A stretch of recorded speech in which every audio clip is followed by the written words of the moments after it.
Welcome all students. Class 9th 10th 11th 12th वाले सभी students बार बार comment कर रहे हैं sir class 10th pre board का हिंदी का सॉल्यूशन दीजिए। चूँकि मैं सॉल्यूशन आपको पहले भी दे चुका हूं, लेकिन आप कह रहे हैं कि पूरा सॉल्यूशन दीजिए, तो पूरा सॉल्यूशन समझ लेते हैं इस वीडियो में। और कैसे हमें पूरे क्वेश्चनों के आंसर आपको कहाँ पर मिलेंगे, पूरे आंसर आपको PDF के साथ कैसे मिल जाएंगे, कैसे आपको डाउनलोड करना है उन्हें और कैसे उनको सॉल्व करना है। तो देखिए वीडियो अच्छी लगती है वीडियो को लाइक कीजिएगा, सभी फ्रेंड के साथ भी शेयर कर दीजिएगा और यदि चैनल पर पहली बार विजिट किए हैं तो चैनल को सब्सक्राइब भी कर लीजिएगा, जिससे आपको आने वाली और भी वीडियोज़ की अपडेट मिलती रहेगी। यहाँ पे देखते हैं सबसे पहले सूरदास जी के पदों की भाषा। तो ब्रिज है, जल्दी से लिखिएगा। लोक संस्कृति का जन्म गाँवों में हुआ है। निंदा रस के लेखक हरिशंकर परसाई हैं। श्रृंगार रस का स्थायी भाव आपका रति है। देखिएगा, कई बार बता चुका हूँ वैसे तो। दो पदों के मेल से बनता है समाज। स्वतंत्र संग्राम के सेनानी पंजाब केसरी यानी लाला लाजपत राय, लिख लीजिएगा अच्छे से, लाला लाजपत राय, ठीक है ना। बहुत ही इजी पेपर आया वैसे तो। पद की पहचान हरिवंश राय बच्चन, दूसरे का आंसर देखिएगा आप, हरिवंश राय बच्चन, हरिवंश राय बच्चन लिख लीजिएगा अच्छे से।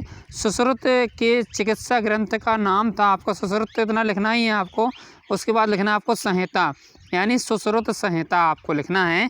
अर्थ की दृष्टि से भेद होते हैं आपके 8। कितने भेद होते हैं? 8। गीत का छंद में आपकी मात्रा होती है 26। जल्दी से, बालक राम का बिल्कुल सत्य है आपका।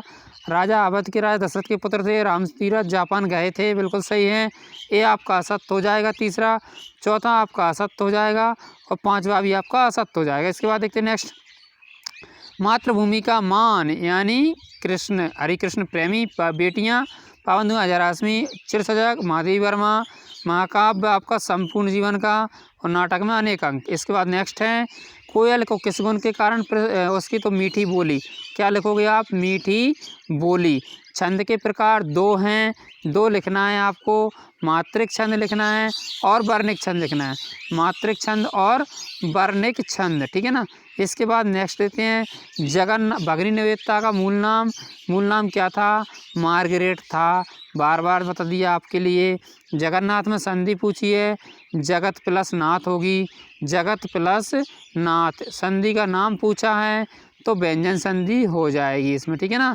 इसके बाद देखते हैं, किन्हीं 2 महाकाव्यों के नाम पूछा है तो कामायनी लिख लीजिएगा आप, रामचरितमानस लिख लीजिएगा।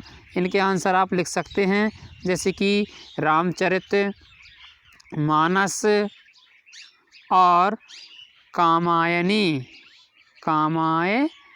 ठीक है ना, ये हो जाएगा।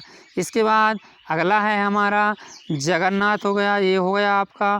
कुब्जा कौन थी? ठीक है, तो कुब्जा कौन थी? कुब्जा एक कुरूपा स्त्री थी, वह कंस की दासी थी। श्री कृष्ण ने उसकी कीवर्ड सीधी करके अपना विश्वास पात्र बनाया और उसको अपनी दासी, यहाँ पे विश्वास। कुंडलों की आकृति मकर आकृति है। तो देखिए इन क्वेश्चन के आंसर आपको कैसे करना है और कहाँ पर मिलेंगे, इनके सभी आंसर मैं बता देता हूँ। लेकिन पहले आपको इसके ये शब्द कर लीजिएगा। वह परीक्षा में उत्तीर्ण हो गया तो इसके लिए आप प्रश्नवाचक तो क्वेश्चन मार्क लगाएंगे लास्ट में, और पहले आप इसके क्या लगा देंगे? तुम देश की सेवा करते हो, तो इसको हटा दीजिए, आप कर लीजिए करो यानी आज्ञावाचक हो गया। अब एक ही इसमें से आपको सॉल्व करना है, क्योंकि नीचे वाले आपको नहीं करना है, करना चाहें तो कर लें, सभी छात्र स्कूल जाते हैं कर सकते हैं। मोहन गेहूँ पिसाने गया, ठीक है ना, तो आटे की जगह गेहूँ कर लीजिएगा।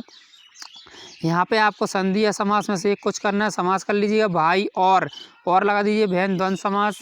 रसोई घर में आपका, रसोई के लिए घर यानी आपका हो जाएगा तत्पुरुष समास। और यहाँ पे हो जाएगा आपका अगला है, जैसे कि दशानन, 10 हैं सिर जिसके अर्थात रावण, 10 हैं आनंद जिसके। अब यदि संधि करना चाहते हैं तो संधि भी कर सकते हो। सद प्लस आचार यानी आपका हो जाएगा सदाचार। विच्छेद हो गया, संधि का नाम आपकी व्यंजन संधि हो जाएगी, ठीक है ना। इसके बाद जगत प्लस ही जगदीश आपकी व्यंजन संधि हो जाएगी। विद्याधन आलय, विद्यालय आपकी दीर्घ स्वर संधि हो जाएगी, दीर्घ संधि हो जाएगी, विद्याधन आलय। इसके बाद देखते हैं वक्रोक्ति अलंकार। वक्रोक्ति का अर्थ होता है टेढ़ा कथन, जानबूझकर आप किसी की बात को दूसरा अर्थ निकाल लो। को तुम हैं, घनश्याम हैं, तो वर्षों चक्कर जाए। तो इसके आंसर आपको सभी के मैं बता देता हूँ, प्रोवाइड करा देता हूँ जल्दी से इनके आंसर, ठीक है। तो यहाँ पे देख लीजिए, और कुछ यदि बच रहा है आपके लिए तो यहाँ पे सभी क्वेश्चन इनके आंसर देखते हैं। अब आपको कहाँ पर मिलेंगे, आपको नीचे डिस्क्रिप्शन में लिंक दी जाएगी टेलीग्राम की। टेलीग्राम पर आपको यदि PDF में आप देखोगे तो एक PDF मिलेगी आपको, प्रश्न बैंक क्लास 10th हिंदी, तो उसको देख लेते हैं। गए हैं हमारे टेलीग्राम चैनल पर, और टेलीग्राम चैनल पर देखिए आपको जो PDF दिख रही है यहाँ पे, देखिए यहाँ पे मैंने लिख रखा है ऊपर देखोगे आप तो क्लास 10th ऑल सब्जेक्ट देखिएगा 100% पेपर यहीं से आएगा, आपको वार्षिक भी आप कर लीजिएगा। तो इनमें प्रश्न बैंक देखिएगा, तो प्रश्न बैंक हम यहाँ पे खोल के देखते हैं जैसे ही, तो इसमें हमें एक प्रश्न बैंक ऐसा मिलेगा जो हिंदी का होगा। तो हिंदी का प्रश्न बैंक कौन सा है आपका, तो ये संस्कृत का है फर्स्ट वाला। सेकंड वाला यहाँ पे देखा जाए तो ये आपका ये प्रश्न बैंक जो है आपका सामाजिक विज्ञान का है। इसके बाद देखते हैं थर्ड आपका विज्ञान का है। फोर्थ देख लेते हैं, तो फोर्थ आपका है गणित का। और फिफ्थ देख लेते हैं, इसके बाद फिफ्थ है आपका इंग्लिश का। और सिक्स देख लेते हैं इसके बाद। तो लास्ट वाला यानी नीचे वाला आप देख लेना, इसमें आपके लिए एक क्वेश्चन देखिएगा, सभी क्वेश्चन एक साथ मिल जाएंगे। यहाँ पे कोई सा भी क्वेश्चन पूछा होगा तो उसके आंसर आपको यहाँ पे देखिए सभी आंसर भी हैं, पूरे क्वेश्चन आप यहाँ से आंसर भी इसके प्रश्न बैंक यदि आप पूरा पढ़ लेते हो आपकी वार्षिक परीक्षा में भी इसमें से 100% श्योर इसी में से आ रहा है। पूरा पेपर देख लीजिएगा आप, तो इससे आपको पूरी तैयारी अच्छे से हो जाएगी। तो इसमें से आपको और सभी क्वेश्चनों के आंसर, संदर्भ, प्रसंग, व्याख्या, कवि परिचय, लेखक परिचय, सभी कुछ इसमें ज़्यादा कुछ नहीं है, 36 पेज हैं सिर्फ। इनमें से आप ढूंढ सकते हो आराम से, और इतनी मेहनत तो आपको करनी पड़ेगी, बोर्ड परीक्षा भी आपकी को देनी है। तो आई होप वीडियो आपके लिए बहुत यूजफुल रही होगी। वीडियो अच्छी लगती है वीडियो को लाइक कीजिएगा। Thanks for watching.